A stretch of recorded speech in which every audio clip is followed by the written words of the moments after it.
So does The Rock just make everything better?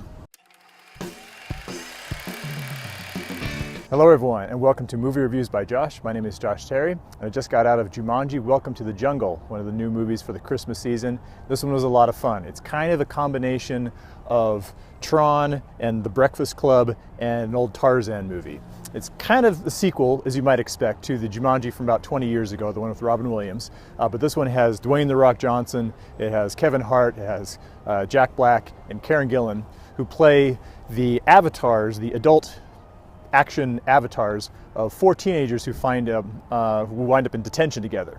And they find this old video game. It's actually kind of evolved from the old board game because nobody plays board games anymore.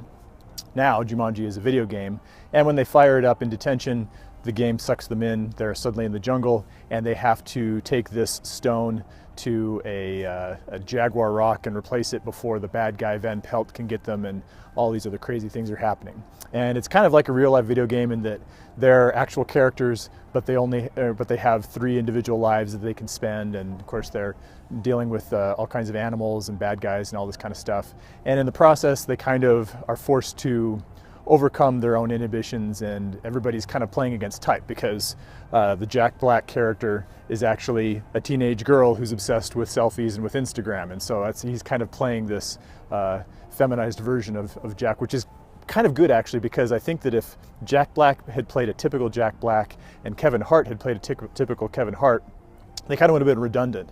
But they're actually kind of doing different versions of comedy, which is kind of fun here. And of course, you know, Dwayne Johnson is being The Rock, but he's also the Rock's character is the avatar for kind of the nerdy kid. And so even though he's The Rock, even though he's huge, he's kind of trying to overcome the fact that he doesn't have a lot of courage and he's not very brave.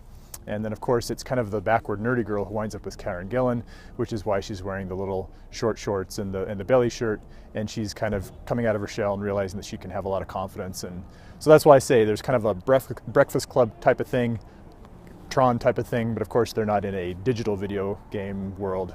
They're actually in the jungle. So Tarzan. So I had a lot of fun with this one. I thought I didn't expect this one to be bad or anything like that. I just kind of thought, oh, you know, this will be nice. It'll just be kind of a nice, forgettable Christmas movie. But this is actually kind of a lot of fun. It was really, there was a lot of funny, there was a lot of great humor, there's a lot of really great action. And honestly, the charisma of the people, you know, all four of the leads do a really great job. They're really, really fun to watch. I have one primary criticism though. This is a PG-13 movie that should have been a PG. I'm just watching this one and I'm thinking how much I would love to take my nieces to it. You know, I think this would be a great family movie, except it's a little bit too vulgar. There's a little too much profanity. Might be a little more on the scary side as well, which is just too bad because this one could have been a great whole family movie. Instead, it's definitely PG-13. So I wound up giving this one 3 stars out of 4. Really enjoyed it. There's a lot of great things about it. I think definitely adults and a lot of teenagers will really enjoy it. But unfortunately, maybe not quite as appropriate for the little kids. So what do you think your video game avatar would be? Leave your answers in the comments below. Thanks for watching. This has been Movie Reviews by Josh. My name is Josh Terry. I'd love to have you subscribe on your way out and keep your notifications on so you can see our new clips as soon as they are up. And check out our friends at Rocky Gator and their fine outdoor products. And we'll see you next time.